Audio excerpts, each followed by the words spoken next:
무릎을 탁 치게 만드는 명쾌하고 속 시원한 정치 분석 시간입니다. 대한정치연대의 박지원 의원 모셨습니다. 어서 오세요, 의원님. 예, 맞습니다. 네, 조금 전에 이제 서기호 변호사하고 나가시는 도중에 바로 그 문제의 핸드폰 속에 보관되고 있는 표창장 예, 잠깐 보여주시느라고 또 약간 보여드릴까요? 저도 좀 한번 보여주세요. 정말 궁금한데. 그런데 그 인주인데 네, 조금 전에 그 서기호 변호사가 하는 이야기 들으셨죠? 예, 들었습니다. 어떻게 보세요, 의원님은? 잠깐만 줘보세요. 아, 이걸 우리 애청자 여러분들에게 정말 보여드리고 싶은데 이건 인주인데요. 인주 묻혀 찍은 거 맞죠? 그렇죠, 인주죠. 이건 딱 봐도 인주 묻혀서 찍은 건데. 네, 예. 딱 인주인데 네. 지금 서기호 변호사가 말씀하신 대로 네. 인주를 찍으면은 그 색깔이 강약으로 나올 수 있는데 약간 번지기도 하고. 번지기도 하고. 예. 그런데 이걸 스캔을 떠서 하면은 똑같이 할 수 있대요. 예. 예, 그러니까 아니 모르죠. 인주 찍은 거를 똑같이 할 수 있다. 예. 그러니까 바로 그거 같아요. 그러니까 지금 정경심 교수 컴퓨터에서 발견됐다라고 하는 총장 직인 파일 상태를 일단 확인을 해야 될 것 같아요. 그래서 지금 의원님이 갖고 있다라는 표창장에 찍힌 그 직인 인주 묻어서 찍은 거와 그 파일이 만약에 똑같은 것이냐 아니냐. 예. 요건 금방 대조가 가는 거 아닙니까? 글쎄요, 대조 가능하겠죠. 그렇지만은 어떻게 됐든 저는 네. 맨 처음부터 제가 한결같이 주장한 것은 네. 조국 후보자를 문재인 대통령은 법무장관으로 임명한다. 그랬었죠. 예. 예. 그리고 검찰에서 수사가 시작됐기 때문에 이러한 많은 의혹을 증명할 길이 없어요. 네. 지금 서기호 변호사도 법조인으로서 공소장 내용과 저도 가지고 있어요. 공소장 내용과 저 직인 네. 인주의 칼라 여러 가지 가지고 얘기하지만은 그건 다 우리가 제기할 수 있는 의혹이고 네. 확정적인 것은 아니에요. 예. 그렇기 때문에 저는 언론 보도를 보고 네. 무엇을 지금 우리가 증명할 수 있는가 이거 굉장히 잘못하면은 그러니까요. 큰 문제가 되겠더라고요. 그래서 저는 줄기차게 검찰 수사 결과를 보자 네. 이렇게 얘기하는 겁니다. 자, 그럼 제가 한번 가정해서 이 질문을 좀 드려볼게요. 그러니까 어제 보도가 나왔고 조금 전에 서기호 변호사하고 이야기했다는 그러니까 정경심 교수의 컴퓨터에서 직인 파일, 그다음에 표창장 파일, 문서 파일 여러 가지가 이제 발견이 됐는데 이걸 조합을 해서 위조를 한 거 아니냐. 검찰은 이렇게 지금 의심하고 있다는 거잖아요. 어제 그렇게 보도가 됐더라고요. 그러니까 자, 그래서 아들 표창장에서 딸 내용으로 기입을 해가지고 그렇죠. 위조를 했다는 예. 건데 그 내용에 그대로 공소장 변경이 돼서 법원에 넘어갔다고 가정을 하죠. 예. 이러면 이제 문제가 되는 게 그러면 검찰이 확보했다는 그 직인 파일과 의원님이 갖고 있는 표창장에 찍혀 있는 직인 상태가 맞느냐 안 맞느냐 재판부는 당연히 비교해 보고 싶어 할 거 아닙니까? 그렇죠. 그럼 그때 예. 의원님이 증인으로 출석해서 그 내용을 상세히 증언할 용의 내지 의원님이 확보했다는 표창장 입수 경위를 재판부에 증언할 용의가 있으십니까? 없으십니까? 저는 없습니다. 왜냐하면은 없어요. 재판도 중요하지만은 예. 국회의원의 정당한 네. 면책 특권이 보장되는 네. 그러한 의정 활동에 대해서 예. 사법부에 대해 나가서 네. 제가 증언을 하고 자료를 제출한다고 하면은 이게 관례가 돼가지고 네. 삼권 분립에 중대한 영향을 미치는 겁니다. 또 그렇게 되나요? 예. 예. 그러니까 예. 지금 현재 제가 법사위에서 하는데 기자들이 찍은 사진 가지고도 충분히 분석할 수 있으니까 거기서 해라 이거. 이미 기자들한테는 뿌렸으니까. 예. 그냥 제가 뿌린 게 아니라 찍었죠. 예, 아무튼 그러면 그 내용 가지고도 육안으로도 얼마든지 확인될 그렇죠. 수 있으니까 예. 비교는 가능하다 이런 예, 말씀이신 예, 거예요. 예. 알겠습니다. 일단 그 문제는 그 정도로 가름을 하고요. 어제 조국 법무장관이 이제 국회 방문을 했고 대한정치연대도 그 방문을 했는데 유성엽 대표의 말씀이 이제 그만 내려오시라 이랬습니다. 의원님 네. 동의하십니까? 유성엽 대표 이런 발언에. 지금 우리 당에서는 사실 우리가 캐스팅 보터를 가지고 있습니다. 네. 지금 어떤 당도 지금 일반적으로 비교를 하면은 민주당과 정의당은 조국 후보를 지지하는 거예요.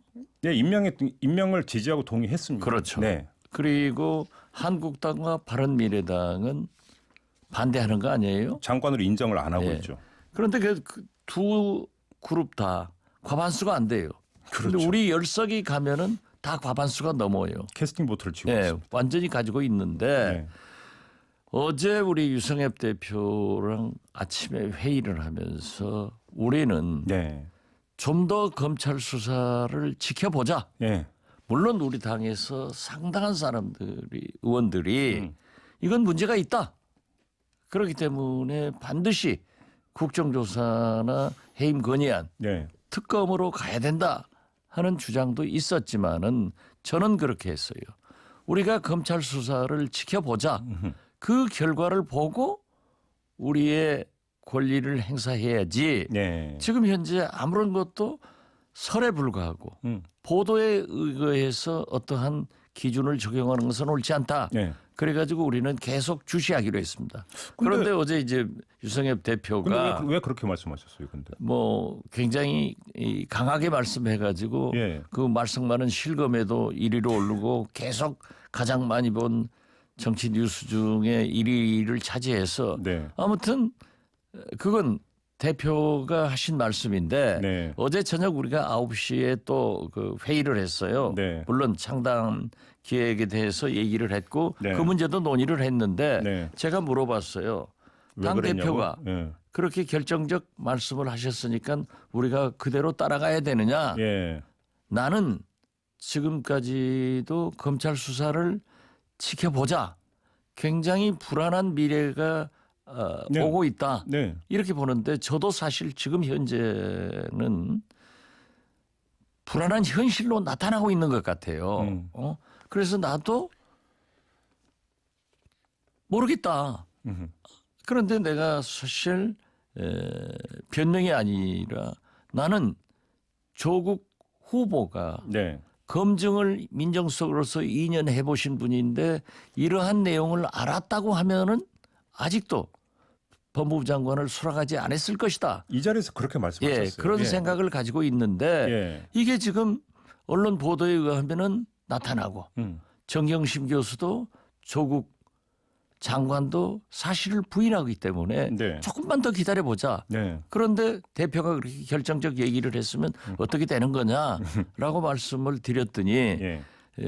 계속 자기 의견을 또 지금 현재의 이러한 혼란 상태를 종식시키기 위해서 내려오는 게 좋다. 예. 문재인 대통령을 위해서나 가족을 위해서 하는 게 그러한 의견을 얘기를 했지만은 우리 당에서는 계속 주시하자 이런 것으로 결론을 자, 내렸습니다. 그러면 확인차 요 질문 짧게 드리고 예. 요건 마무리하겠습니다. 만약에 그 자유한국당과 바른미래당이 연합을 해서 조국 장관 해임 건의안을 제출한다고 가정을 하면 그러면 유성엽 대표의 어제 발언이 그러면 대한정치연대가 여기에 동의하는 행동으로 이어지는 건 아니다. 이렇게 선을 그건 그으면- 아닙니다. 그건 확실히 그건 선을 긋는 아니고 겁니다. 예.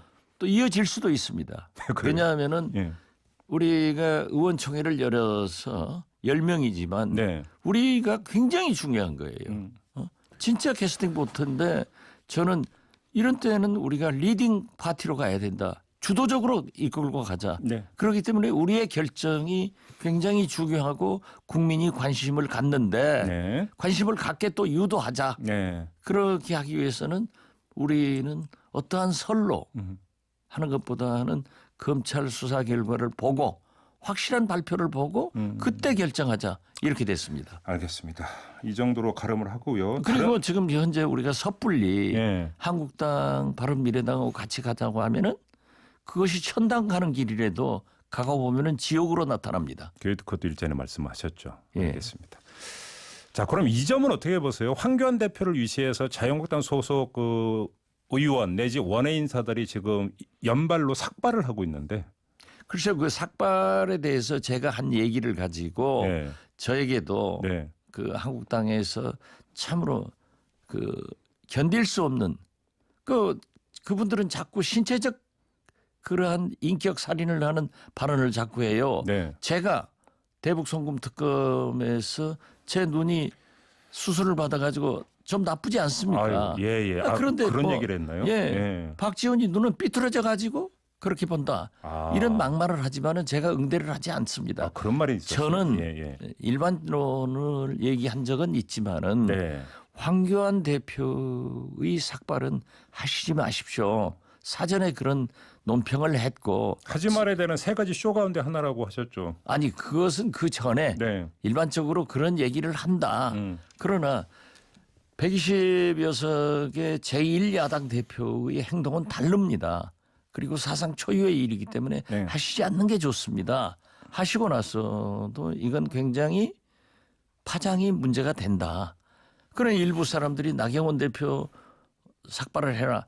황교안 대표로 족하니까 이 이상 해서는 안 된다.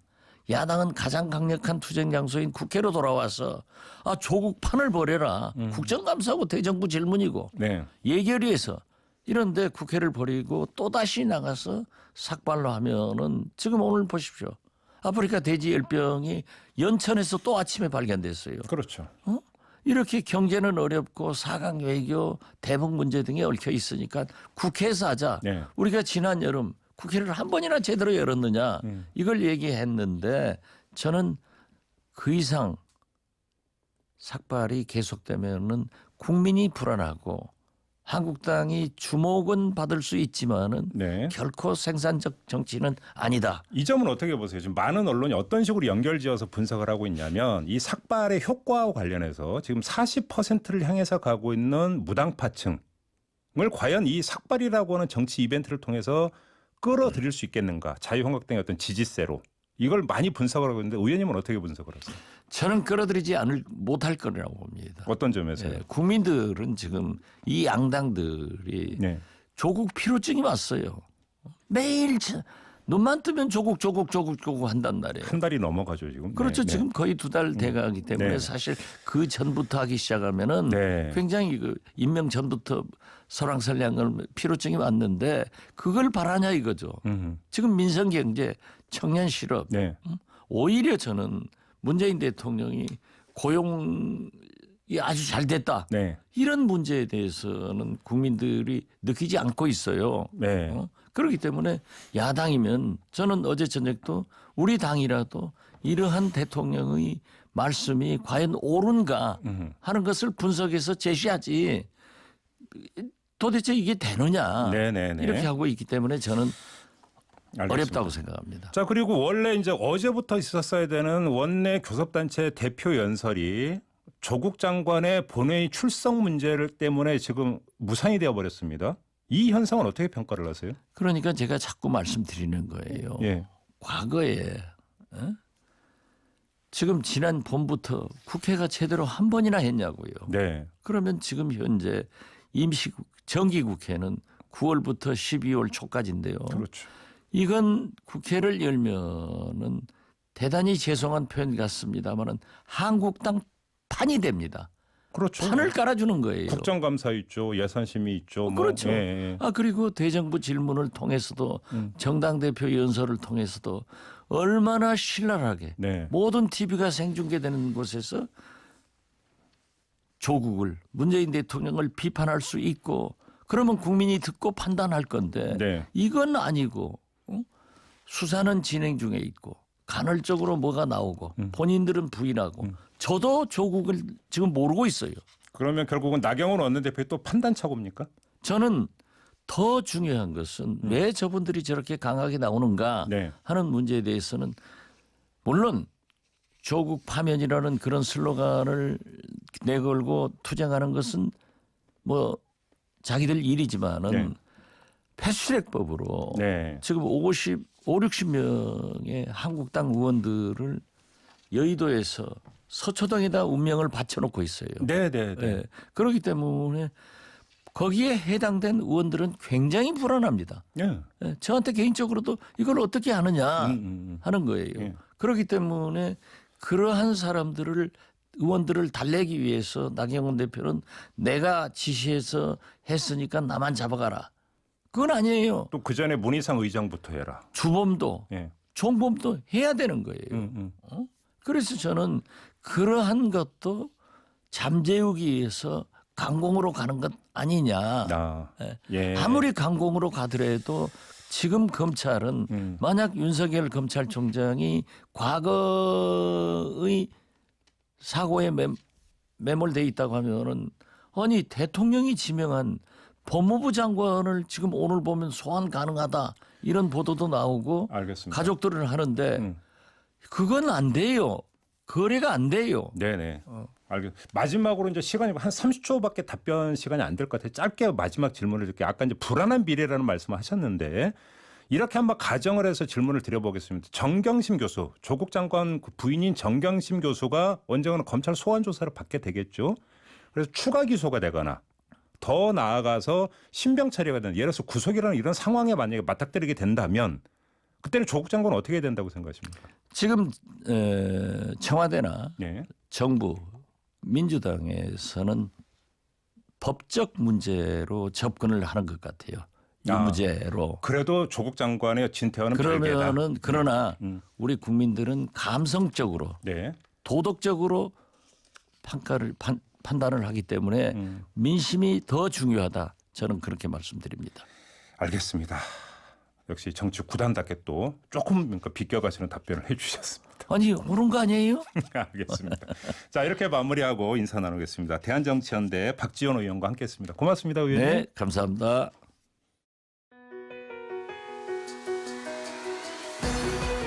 이슈의 핵심을 꿰뚫는 예리한 시선, 믿고 듣는 진품 시사 김종배 시선 집중.